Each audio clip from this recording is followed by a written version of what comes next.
Can you hear me?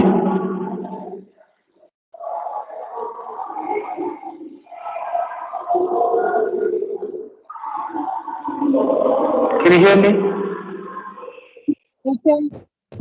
Yes, sir. Okay. So the next topic we are talking about is contraction principle. So to start with contraction principle, there are few other definitions you have to know. The first one is metric space. So I think already metric space is done for you in topology classes, where it will look something like this: x comma d. So it will be like x comma d. Topological spaces is called x comma d, where this d is the topology. So not topology, metric space x comma d. Metric space is called x comma d, where this d is the metric itself. So that by using d, we define how the distance between 2 points in the space x is defined. So together x comma d, we call it a metric space. So we have some other condition for that. For the same, now yes. So that is the first thing we needed. The next one, we'll go to the next definition which we needed at the end. So a function phi is defined from x comma d to x comma d is contraction if there exists c between 0 and 1 such that d of phi of x comma phi of y is less than or equal to c into d of x comma y. So what is that? So first we define a function phi. Okay, first we define a function phi. From where to where? We define the function phi from one metric space to another. But here both the metric space are same. That is the same metric space with the same metric we are talking here. So phi is defined from the same metric space to same metric space. Is a contraction if we have a value c which is in between 0 and 1, which looks like something like 1 by 2, 1 by 3 or 0.5, 0.3, something like that, such that distance between phi of x and phi of y is less than distance between c into distance between x and y. So let's say this is the metric space x, okay, and this is the same metric space which is in codomain also. So I'll take two functions here. Let's say this is a function x, so this is a point x, and I have defined a function phi from x to x itself. So there will be some other point which is phi of x inside x itself. So if you use this function phi on this x1, if you use this function phi on this point x1, you will get equal to some other value phi of x1 here, other point phi of x1 here. You can name it as some x2 also. It's okay. But some other point which is there in x itself. So that's how the function phi is defined. Usually what we'll have, like we'll have a function will define like there will be a function phi from one set, let's say set A to a set B. Then A and B may not be same. If you have a point x here, then the point here will be phi of x. But since A and B are same, the both thing happens in the same space. So you'll have the point x1 here, and after you have the function phi of x1, it will be phi of x1, or you can name something else which is there inside x itself. So since these two are same x, I can find the distance between these two. I can find the distance between x1 and phi of x1. I can find the distance between, if I have some x2, I can find distance between phi of x2, if I have some point x2 and phi of x2 here. Let's say if you have this is 2x, then this let it be phi of x3, x3 into phi of x3. So I can find the distance between these two points. I can find even distance between phi of x1 and phi of x3 also. I can find distance between any 2 points inside this. It may be phi of x1, phi of x2, or x1, x2 also.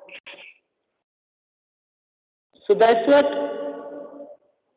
we tell this contraction mapping, this phi as contraction mapping, if distance between phi of x and phi of y for any point, for all points x comma y belongs to the set x itself, it should be less than or equal to c into distance between the x comma y.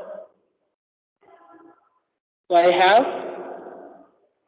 a point x here and a phi of x here, a point y here and phi of y here, phi of y here. The whole thing is x. So what they are telling? Distance between phi of x and phi of y, that is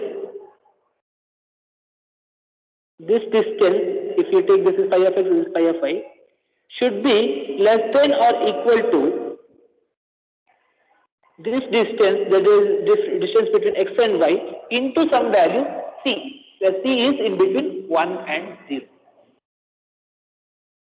Then we call this mapping phi as contraction mapping. So contraction means, it's like contract means like it's coming nearby, like many points are coming near. That is something in English what is contract is, or so many points is traced in small area. Okay, contraction. So say with that meaning only they have used here. So distance between phi of x comma phi of y is less than c into d of x comma y. So now the next small proof is given here. For the contraction mapping which has this definition, we are telling that contraction on x is continuous. What is continuous definition? So if you want to show phi is continuous, then what I have to do is distance between phi of x minus phi of x naught is less than epsilon whenever x minus x naught is less than delta. So that is the definition which was there in real space, less than delta. So this one was the definition which was there in real when you have the definition in terms of real life. But here we have the proof in terms of metric space, which is little bit bigger than that, and because it's multi-dimension, we have distance in this way, d of phi of x comma phi of y. So we have to show this, by using this, we have to show the function phi is continuous.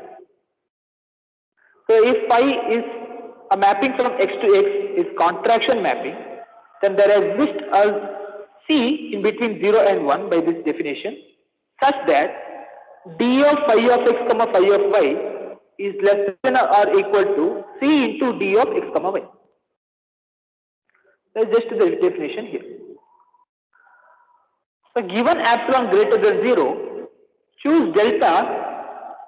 You don't need to choose actually saying, just write delta greater than 0, that is enough. Choose delta greater than 0 such that d of x comma y is less than delta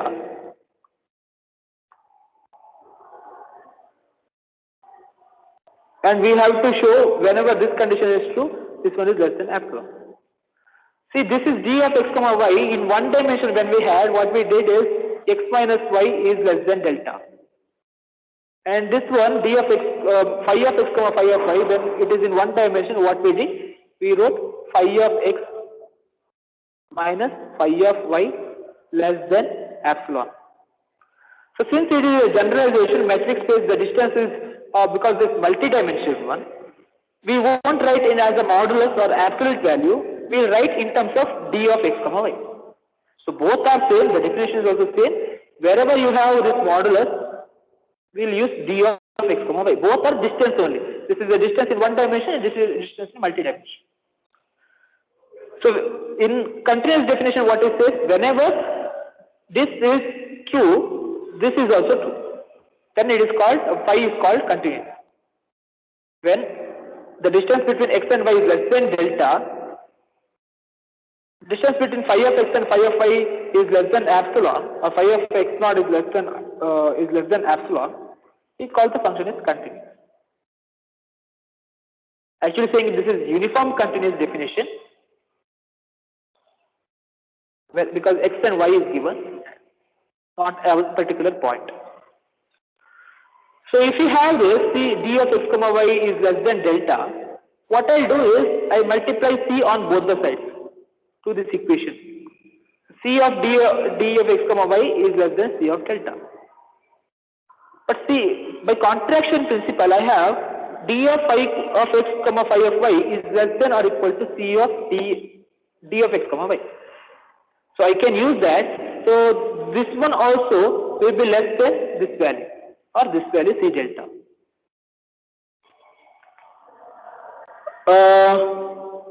But if you choose, okay, let me choose delta is equal to epsilon by c itself. If you choose that, epsilon by c, delta, if you choose delta is equal to epsilon by c, c get cancelled. So remove this. This is less than epsilon by c, because I am choosing delta is equal to c into c. So this got cancelled, which will be equal to epsilon itself. So the next step is correct. Distance between phi of x comma phi of y will be less than epsilon. So by using this condition, phi is continuous on x. So I'll once again tell what is the changes you have to do. This one is correct, let it be there.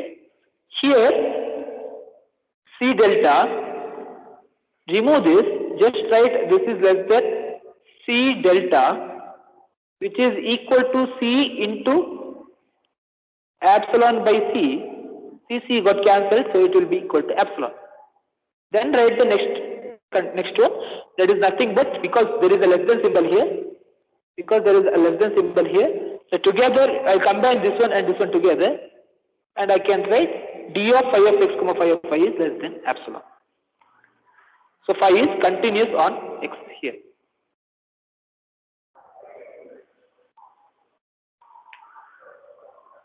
So there is a small proof about phi is continuous. We are going to use this definition for the next proof. That's why we needed this. So what is the next proof? This is the last proof of this chapter, which says, if I define phi from x to x is same as x comma d to x comma d, both are same. Phi defining from x to x is same as phi defining from x comma d to x comma d, is a contraction on a complete metric space x comma d, then phi has a unique fixed point. So what is unique fixed point? I'll explain when I prove this theorem. But before that, you have to know what is complete metric space is. So I hope it is already done in your topology classes. A complete metric space is the one where every Cauchy sequence is convergent.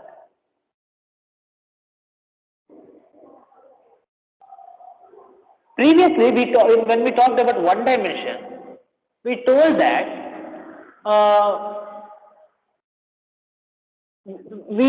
everywhere we talked that Cauchy sequence and convergence as like if and only if condition. If a sequence is Cauchy sequence, then it is convergent. If the sequence is convergent, that is Cauchy sequence. We had that proof. And we had uniform convergence, or if we had a sequence, everywhere we had that. So in real space, it is true. Real space actually a complete metric space. But since this proof is a metric space proof, which is written here, is actually metric space proof, in metric space, not every Cauchy sequence is convergent. In metric space, which is generalized one of a real space, can have a Cauchy sequence which is not convergent. Only in real space, maybe one dimension or multi-dimension, every Cauchy sequence is convergent. Okay. So here we have phi. Actually, this proof may be there even in your topology classes also. I don't know exactly. So if phi is defined from x to x is a contraction. So we have the definition of contraction principle on a complete metric space x comma d. So okay, we have complete metric spaces. Every Cauchy sequence is convergent. Then phi has a unique fixed point. Why it is important here? As I said, even Rk is a complete metric space, or a multi-dimensional real space is a complete metric space. So this theorem is important for us. So we start with this, and when it comes to fixed point, when we have to prove fixed point, I'll tell there only what is that. So we'll start the proof. Pick an element x0 belongs to x, where x0 is arbitrary. So we are picking some point x belongs to x0, x0 belongs to x. Now define a sequence xn in x such that xn plus 1 is equal to phi of xn. How can we do this? So if you ask like that, I can tell you this. So phi is defined from x to x itself. So point here, let's say this is x, and phi of x is also inside this only.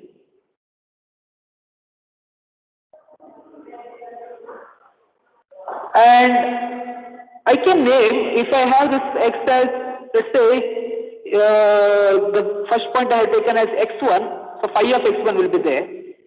I can name this phi of x1, which is once again a point of this whole metric space. So I can name this one as x2, right?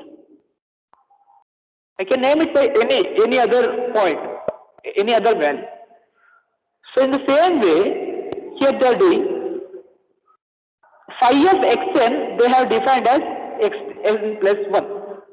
It is to say, if you take n is equal to 1, phi of x1 is equal to x2. So that's what I did here.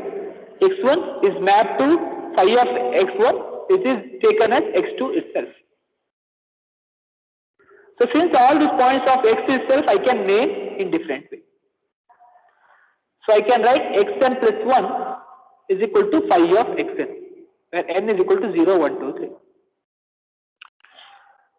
Now you have to choose C, which is less than 1, which comes with contraction mapping definition itself, such that d of phi of x comma phi of y is less than or equal to C into d of x comma y, for all x comma y belongs to x.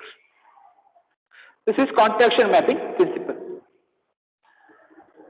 So for n greater than or equal to 1, we use this contraction mapping, and we use this one also, xn plus 1 is equal to phi of xn, and we write distance between xn plus 1 comma xn, some n point where n is greater than 1, for any n greater than 1 it should be true. Distance between xn plus 1 comma xn is equal to d of phi of xn comma phi of xn plus 1. How?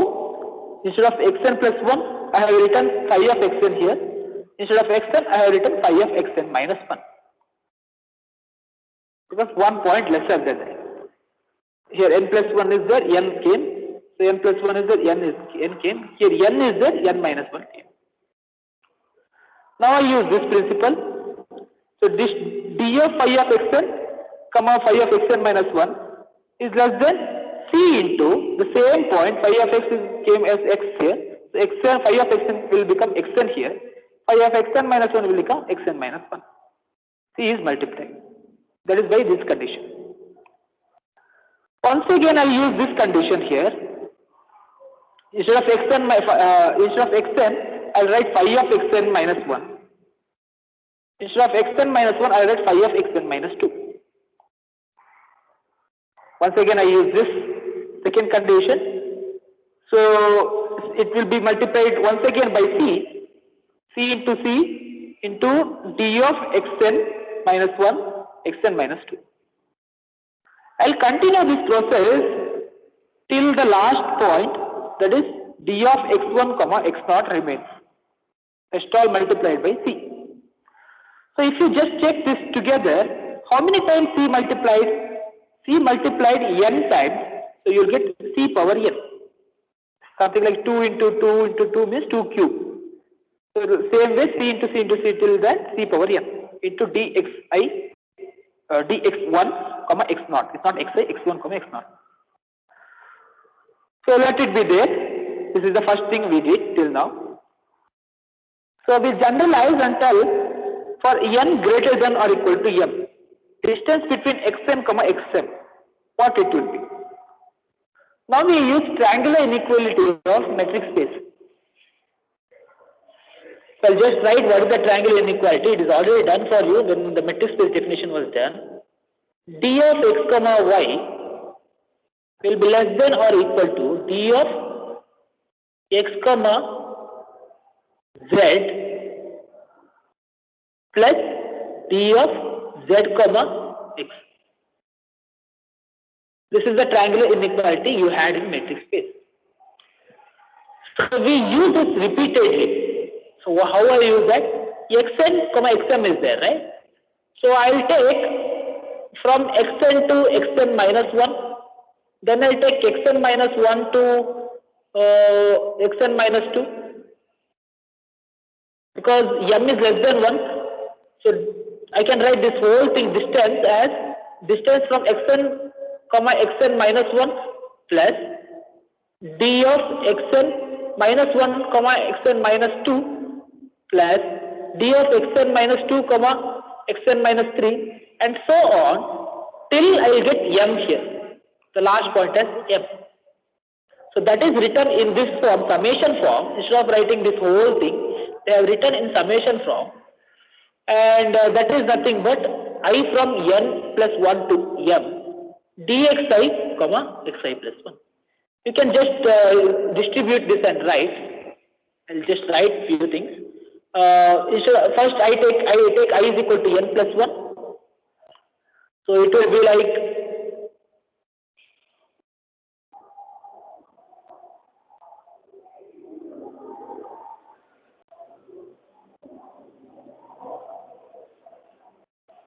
it should not be n plus 1, okay? It should start from n itself. Okay. So you can take d of xn comma xn minus 1 plus take after n what will come? Sorry, everything is correct, but this one is wrong. M is greater than n. M is greater than n, not n is greater than.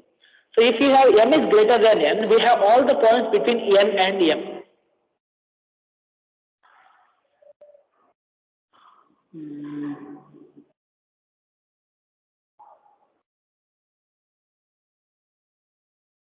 Yes, that is correct. So we have all the points between m and n. So write m is greater than n, not n is greater than m. So first I take n plus 1 point. So d of x n plus 1 comma x n plus d of x n after n plus 1 I am getting n plus 2, right? D of n plus 2 comma x n minus 1 and so on. So you can just substitute these values and try. Only change you have to do is m is greater than n. So in each place, I will get something of this kind. The first one, okay, I will write that. Why did I erase this? So the first one is d of x m, not m, n plus 1 comma d of x, sorry, not d, plus x n plus d of x n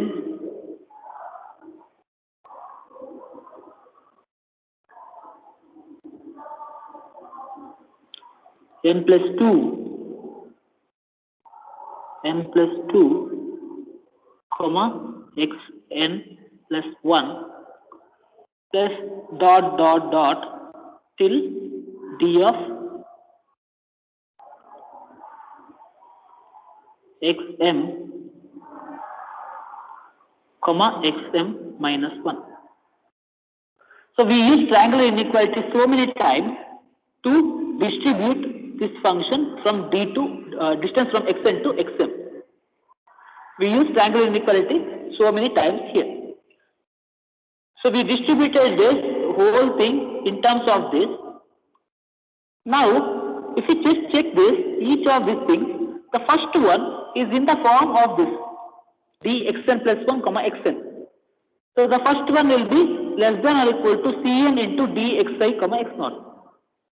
So cn into dx1 not x1 xi comma x0 x1 comma x0.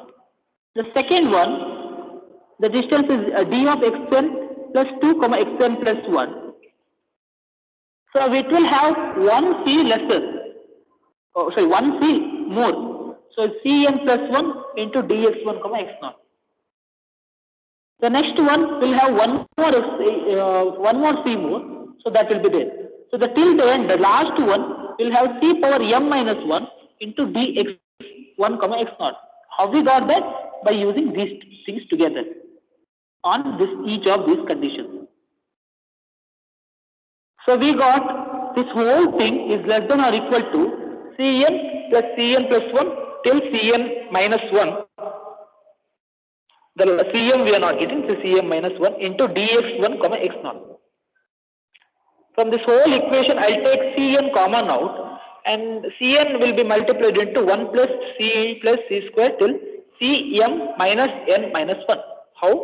Because I have removed n, I have to minus n here to the power into dx1 comma x0.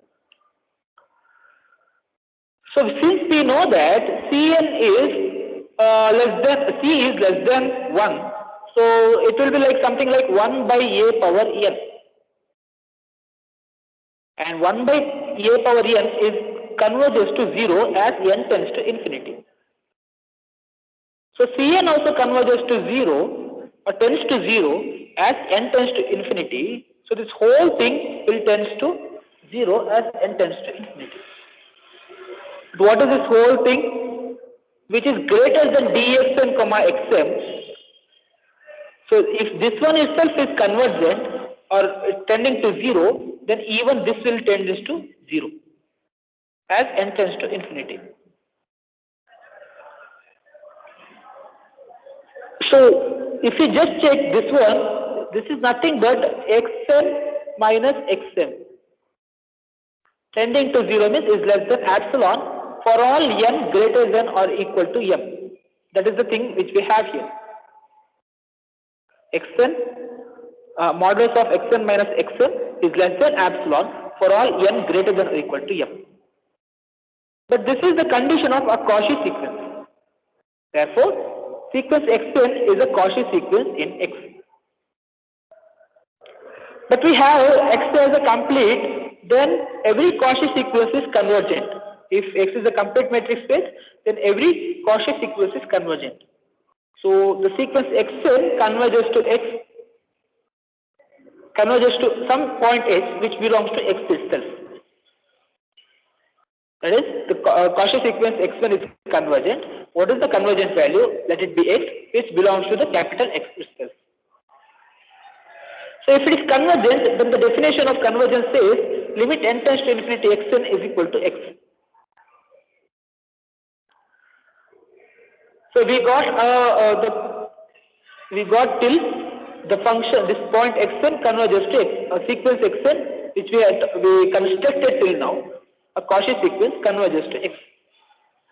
Now the next thing is to show it is a fixed point This x is a fixed point and it is a unique.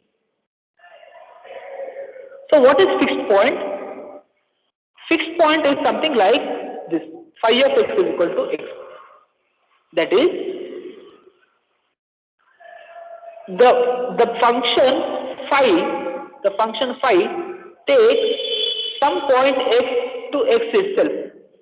Phi of x is equal to x itself. This is not identity mapping. Don't confuse with identity mapping. It takes some particular point x to x itself.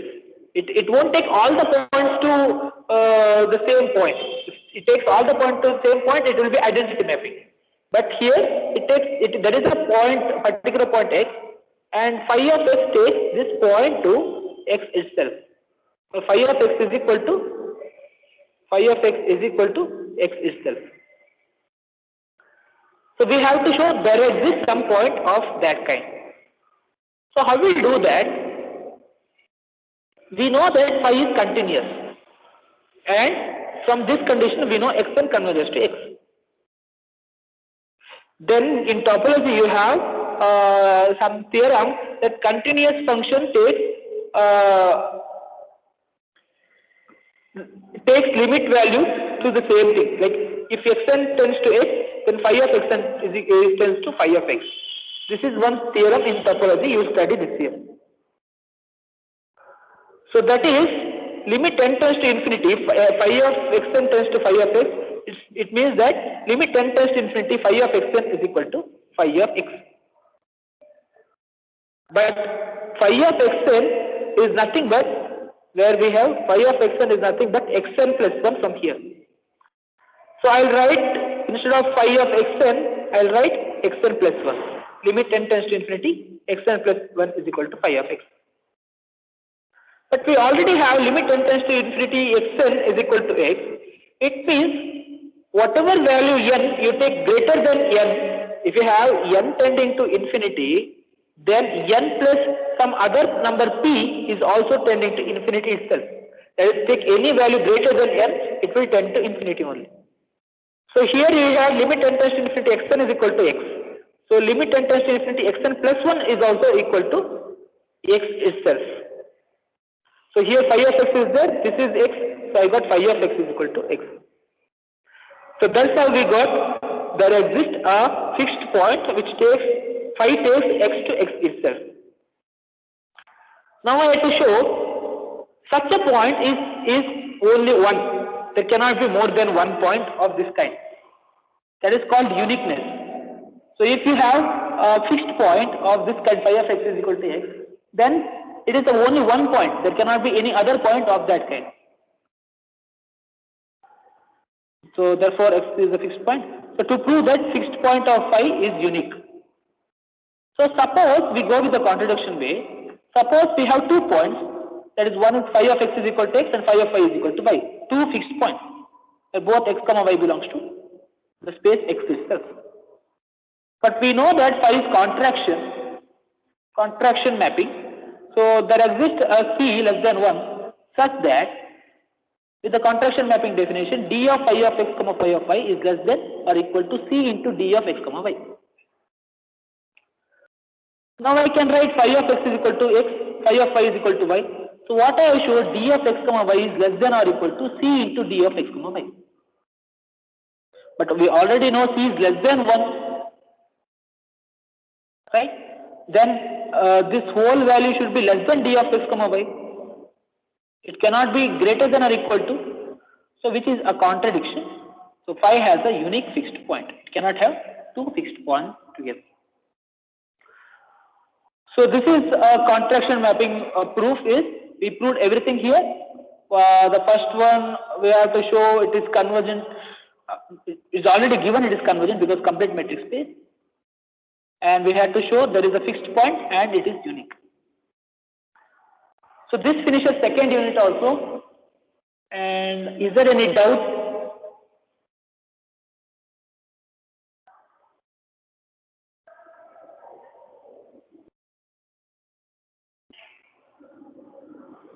So if you have any doubt, please ask. And the whole class today, the first one and second one is recorded.